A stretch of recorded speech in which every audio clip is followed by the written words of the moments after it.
দেখুন, এই যে সঞ্জয় রায় আরজি করের ধর্ষক এবং খুনি দোষী সাব্যস্ত সমস্ত কটি ধারায়, যেখানে সমাজ ফাঁসি চাইছে, মাননীয় মুখ্যমন্ত্রী প্রথম দিন থেকে বলেছেন ফাঁসি চাই।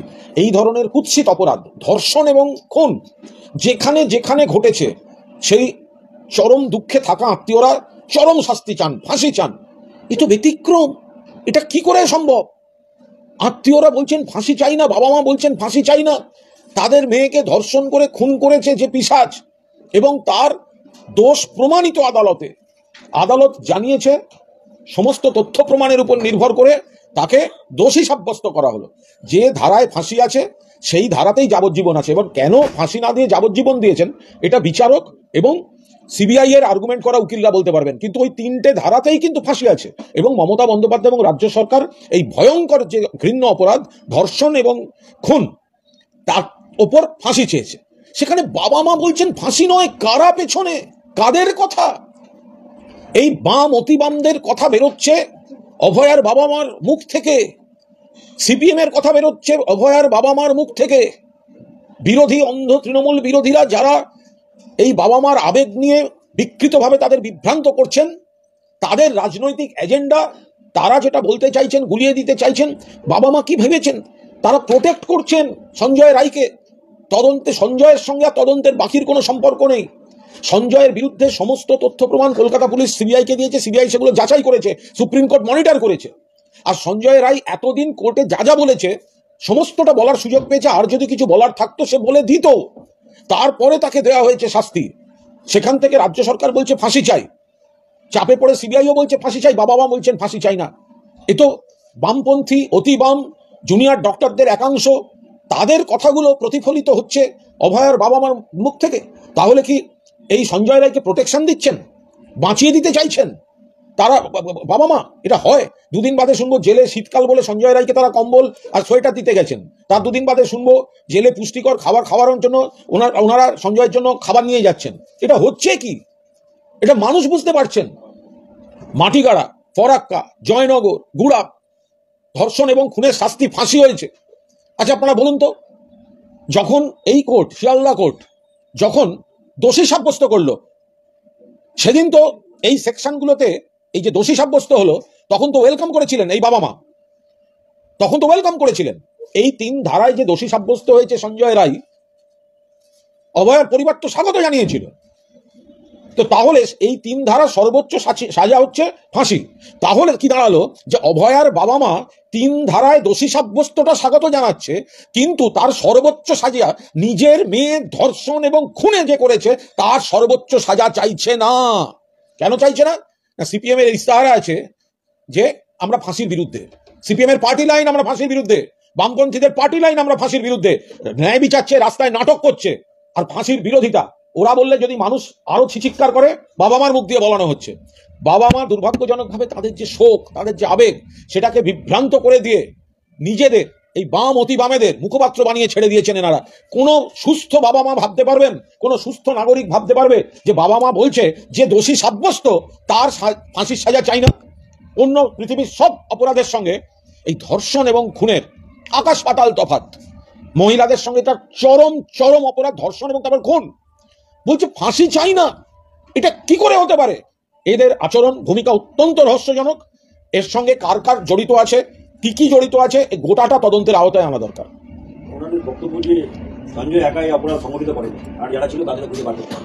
যদি ওনারা এই কথাটা বলে থাকেন, তার সঙ্গে সঞ্জয়কে প্রোটেক্ট করার সম্পর্ক কি? সঞ্জয়কে দিয়ে তদন্তে যা যা পাওয়ার দরকার ছিল সেটা হয়ে গেছে। কলকাতা পুলিশ পেয়ে হ্যান্ডওভার করে দিয়েছে, সিবিআই পেয়েছে, সুপ্রিম কোর্ট মনিটর করেছেন, আদালতে সঞ্জয় সমস্ত রকম ভাবে কথা বলার সুযোগ পেয়েছে। ফলে তার তো আর বলার কিছু বাকি নেই।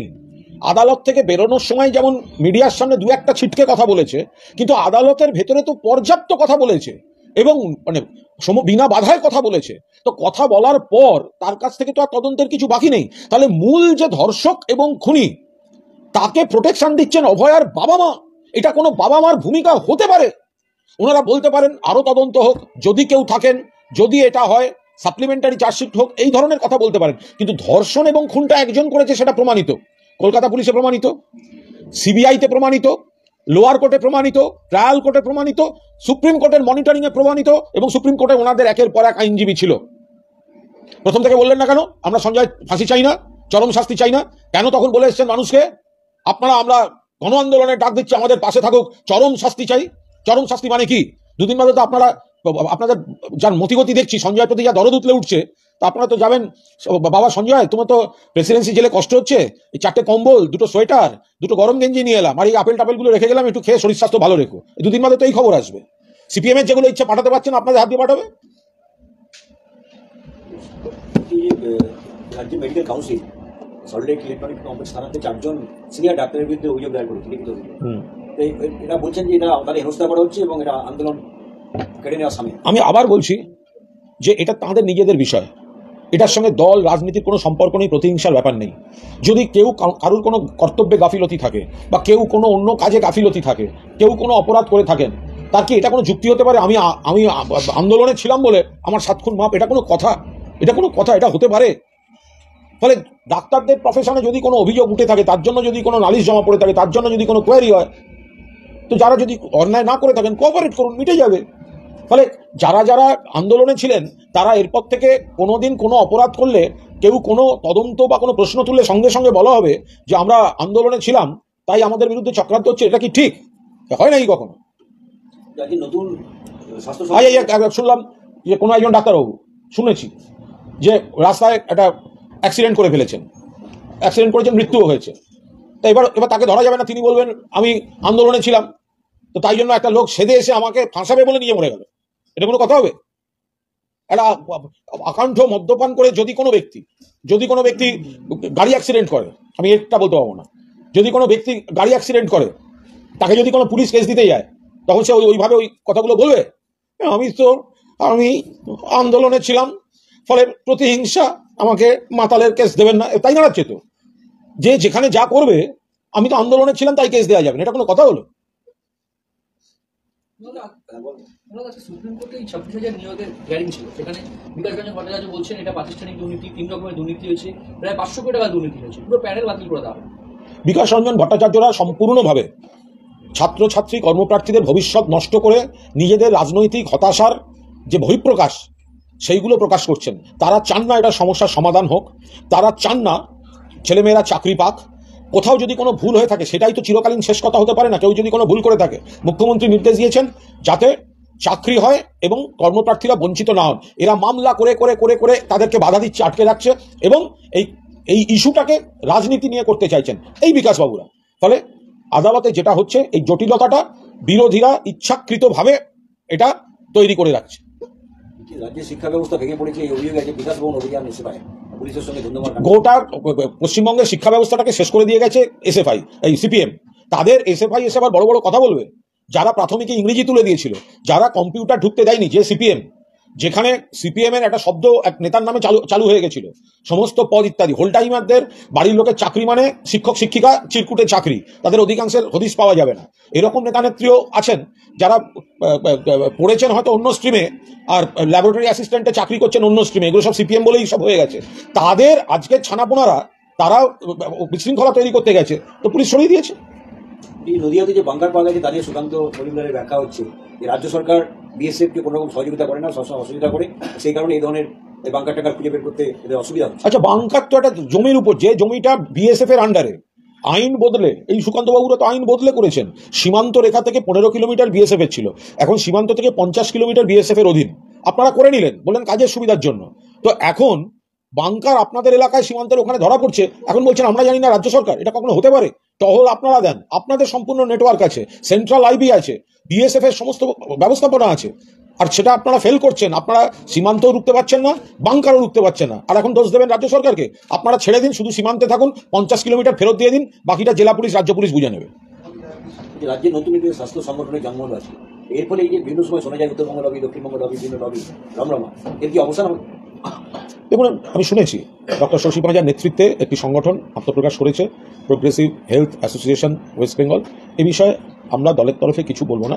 তারা, আমরা যেটুকু শুনেছি, তারা মাননীয় মুখ্যমন্ত্রী মমতা বন্দ্যোপাধ্যায় যে উন্নয়ন স্বাস্থ্য পরিকাঠামোয় করেছেন তার সমর্থনে সেগুলো যাতে সুফল আরও বেশি মানুষ পান এবং কোনো চক্রান্তকারীরা যাতে সেগুলোকে ডিস্টার্ব করতে না পারেন, সবাই মিলে একজোট হয়ে, শুধু চিকিৎসকরা নন, তার সঙ্গে গোটা স্বাস্থ্য পরিকাঠামোয় যারা আছেন সবকটি শাখা মিশে তারা একটি সংগঠন তৈরি করেছেন। এটা অত্যন্ত ইতিবাচক, তবে এর বিস্তারিত আমি বলতে পারবো না। নদীয়ার সীমান্তে যেখানে বাংকার পাওয়া গেছে সেখানে সেই জায়গা থেকেই গ্রেপ্তার হয়েছে অনুপ্রবেশকারী 2 রোহিঙ্গা। এই বাংকার, মাদক চক্র, এগুলো গোটাটাই তো ব্যাখ্যা দিতে হবে বিএসএফ কে, কারণ বর্ডারটা পাহারা দেয় বিএসএফ। বর্ডার যদি পাহারা দেয় বিএসএফ, বর্ডার হচ্ছে বিএসএফ এর দায়িত্ব, বর্ডার থেকে 50 কিলোমিটার হচ্ছে বিএসএফ এর দায়িত্ব। তো তাহলে কেন রোহিঙ্গা ঢুকছে, কেন বাংকার হচ্ছে, তার উত্তর দেবে অন্য কেউ? এটা তো হতে পারে না। লক্ষ্মী ভান্ডার থেকে গৃহলক্ষ্মী স্কিম বিভিন্ন ক্ষেত্রে দেখা যাচ্ছে যে রাজ্যগুলো বিজেপি তৃণমূলের লক্ষ্মী ভান্ডারের মতো লক্ষ্মীর ভান্ডার দেশকে পথ দেখিয়েছে। মমতা বন্দ্যোপাধ্যায়ের প্রজেক্ট, স্বপ্নের প্রজেক্ট লক্ষ্মীর ভান্ডার, প্রত্যন্ত এলাকার মা বোনেরাও একের পর এক স্কিম 50টা, 60টা, 70টা পেয়েছেন। কিন্তু লক্ষ্মীর ভান্ডার মা বোনেদের একটা আত্মবিশ্বাস, আত্মনির্ভরতা, সম্মানের বিষয় লক্ষ্মীর ভান্ডার।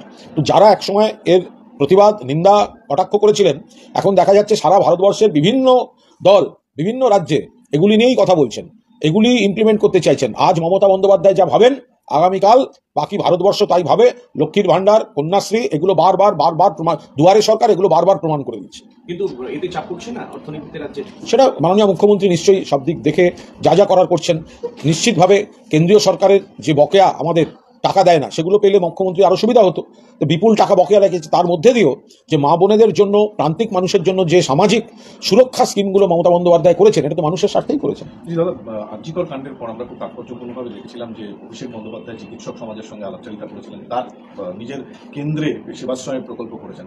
আজকে একটা নতুন সংগঠনও করছে তৃণমূল কংগ্রেস। তো এগুলো সবই কি আসলে আরজিকর পরবর্তী কোথাও একটা চিকিৎসক সমাজের সাথে গ্যাপটা মেটানোর? আমার ধারণা এই বিষয়ের স্পষ্ট উত্তর ডক্টর শশী পাঁজা দিয়েছেন, যেটা আমি নিজে লাইভে শুনেছি।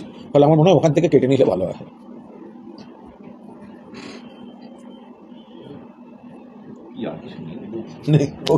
বলছি শান্তু সেন, নির্মল বাজি, সুমিত্র রায়, এটা কেউ ছিলেন নাম শুনতে চিকিৎসক সংগঠন বলতে এদের নাম শোনা যেত। নতুন মুখ শশী ভাই, এখন আর উনিও তো চিকিৎসক, এদের উপর ভরসা রাখা যাচ্ছে না। এই নিয়ে আমি জানি না। এবং সভানেত্রী হয়েছেন, খুব ভালো তো।